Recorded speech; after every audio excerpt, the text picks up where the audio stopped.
为了生存而将这东南军区而来。现有6头王级怪兽，这有清剿巨兽麾下了吗？不错。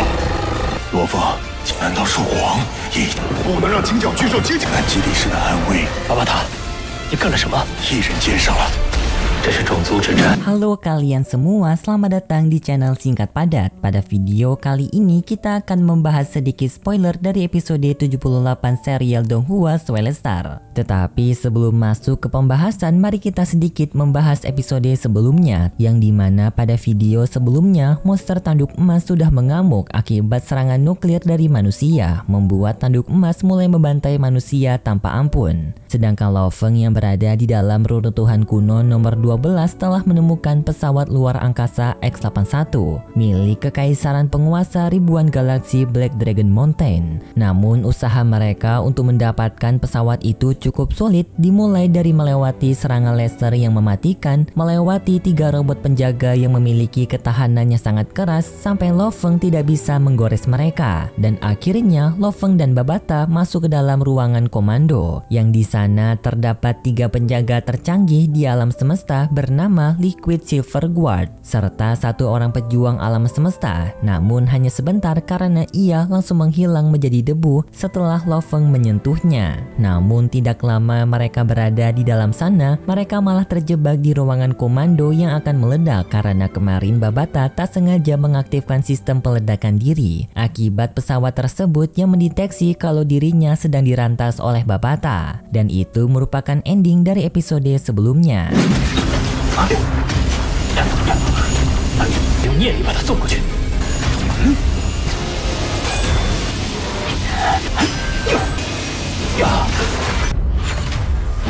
它还保有维护机器的功能。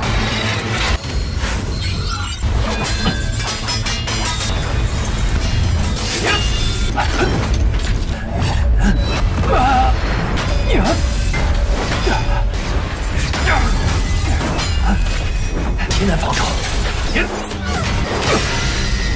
Sebelum masuk ke pembahasan spoiler, bagi kalian yang belum subscribe channel Singkat Padat, pastikan untuk subscribe terlebih dahulu, karena hanya 20% dari kalian yang subscribe channel ini. Yuk bantu naikin angka persentase subscriber dengan tekan tombol subscribe serta like juga. Mimin akan sangat berterima kasih. Dan jika sudah, mari sekarang masuk ke pembahasan spoiler episode 78 serial Donghua Soulstar. Pembahasan dimulai dengan Babata bersama Lo Feng yang sedang kepanikan dengan program peledakan diri yang berjalan 10 detik sebelum meledak. Bahkan seluruh ruangan yang berada di sana sudah terbakar oleh kobaran api. Lo Feng pun bertanya kepada Babata bagaimana cara untuk menghentikan ledakan tersebut. Namun tiba-tiba saja dari alat komunikasi untuk berbicara kepada Babata terdengar suara dentuman seperti ledakan kecil yang seketika membuat seluruh layar dan juga lampu yang berada di pesawat X-81 mati. Sistem program peledakan diri juga sudah berhenti menghitung mundur.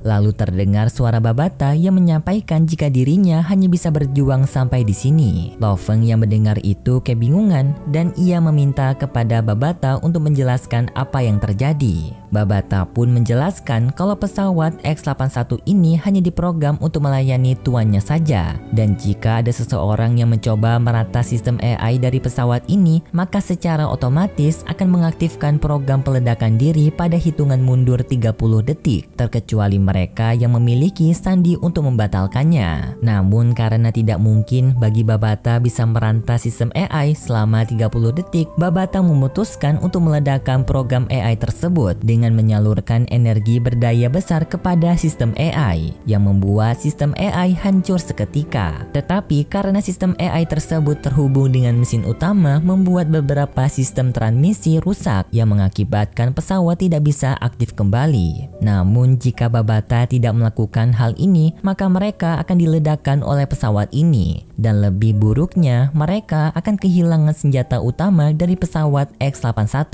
Lo Feng yang mendengar itu paham maksud Babata. Babata yang merasa gagal mendapatkan pesawat X-81 merasa bersalah dan kecewa terhadap dirinya sendiri. Lo Feng berusaha menghibur Babata dengan mengucapkan terima kasih karena telah menyelamatkan nyawanya, yang untungnya membuat Babata kembali bersemangat. Kemudian Lo Feng pergi ke belakang untuk melihat robot Liquid Silver Guard. Di sana Babata menjelaskan kalau dulu waktu Tuan Huyanbo masih hidup, ia telah menjadikan bumi bagian dari wilayahnya. Karena di dalam bumi banyak makhluk hidup yang memiliki kecerdasan. Tetapi Kekaisaran Silver Blue telah memasuki daerah Tuan Huyanbo yang membuat Tuan Huyanbo kesal dan ia menyerang mereka semua dengan tembakan energi roh yang sangat besar, membuat berbagai pesawat dari armada tersebut hancur di berbagai planet termasuk bumi. Dan pesawat X-81 bersama 3 pelindung Liquid Silver Guard dianggap sang pemiliknya memiliki status dan pangkat yang tinggi. Babata menyarankan kepada Lo Feng untuk mengambil sisa-sisa debu dari pemilik pesawat ini karena Babata yakin ini akan berguna bagi mereka.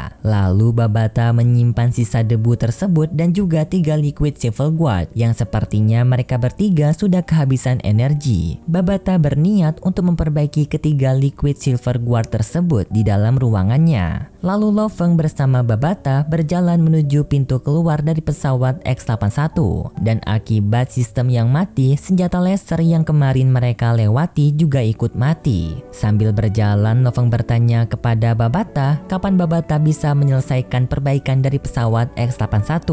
Babata menjawab untuk memperbaikinya akan membutuhkan waktu yang sangat lama karena sistem utama di pesawat ini yang sudah rusak. Tetapi untungnya sistem persenjataan tidak ikut rusak, namun masih ada sedikit permasalahan kecil yang harus diselesaikan oleh Babata agar bisa menggunakan senjata tersebut. Kemungkinan senjata itu akan selesai selama 1-2 hari lagi. Dan setelah itu Babata akan memberikan senjata kepada Lo Feng yang mampu membunuh tingkatan bintang level 6-7. Lalu Babata memasukkan pesawat X-81 ke dalam tempat penyimpanannya untuk dijaga oleh Babata dan juga untuk memperbaiki senjata tersebut. Kemudian sebelum mereka pergi meninggalkan kapal induk pesawat Starfleet, Babata ingin menyimpan beberapa sisa-sisa kapal induk. Hal ini bisa dilakukan oleh Babata karena memang ruangan penyimpanan Babata jauh lebih besar jika dibandingkan dengan cincin penyimpanan milik Lo Feng. Kemudian setelah itu, Lo Feng langsung pergi keluar dari dasar laut dengan sangat gelisah dan khawatir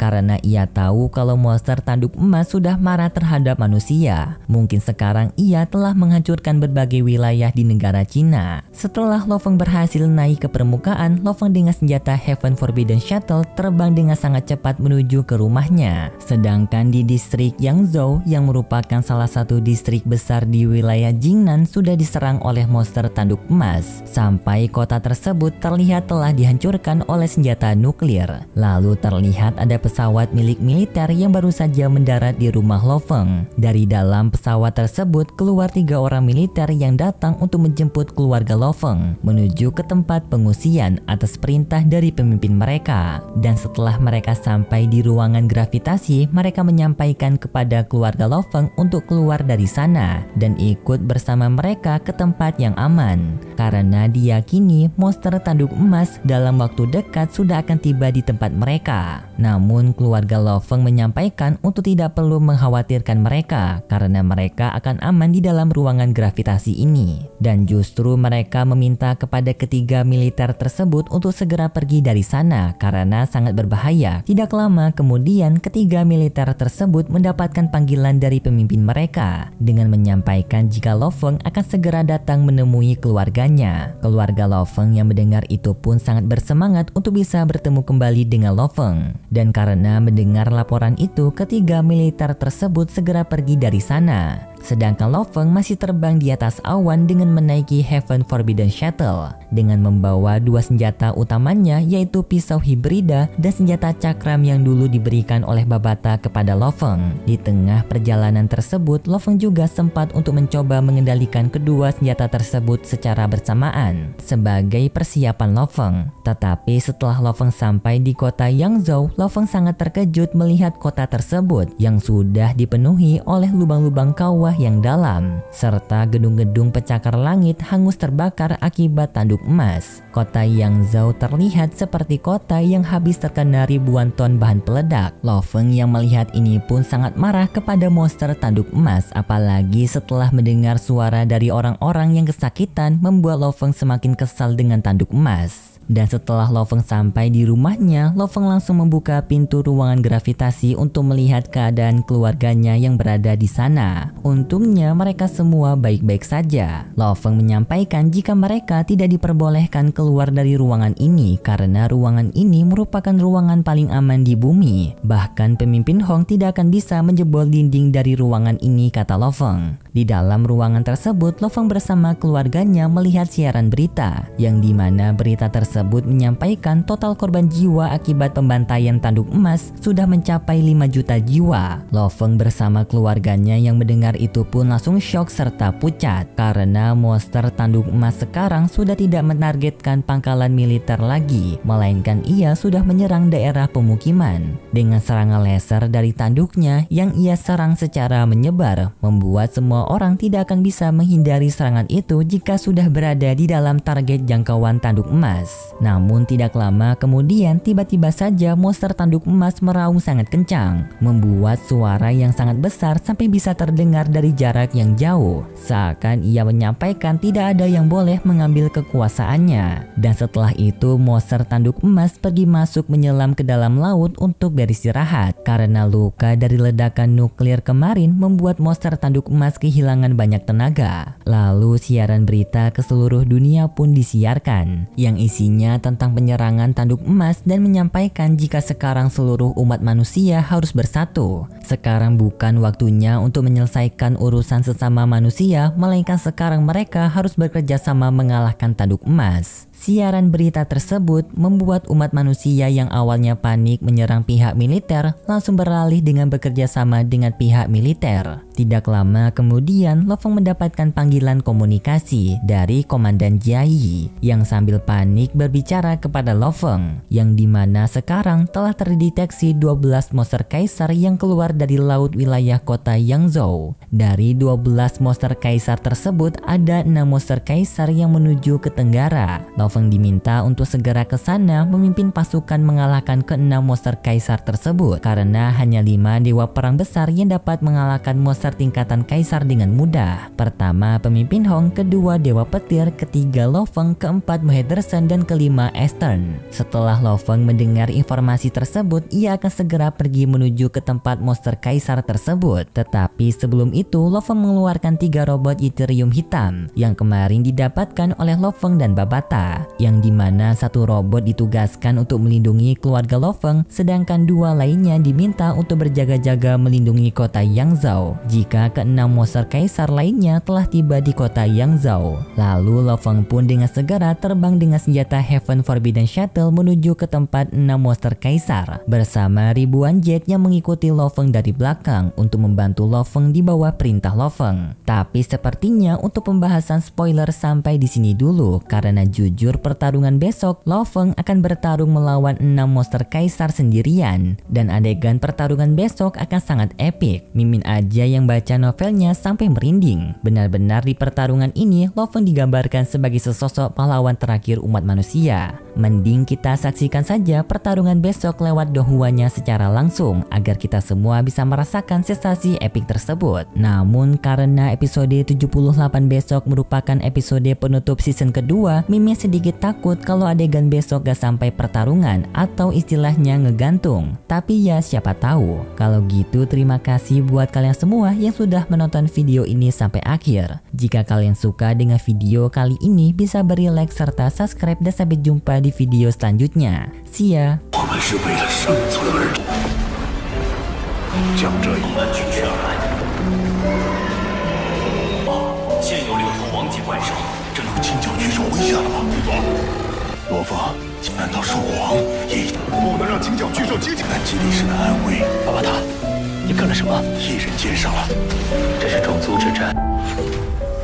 它还保有维护机器的功能。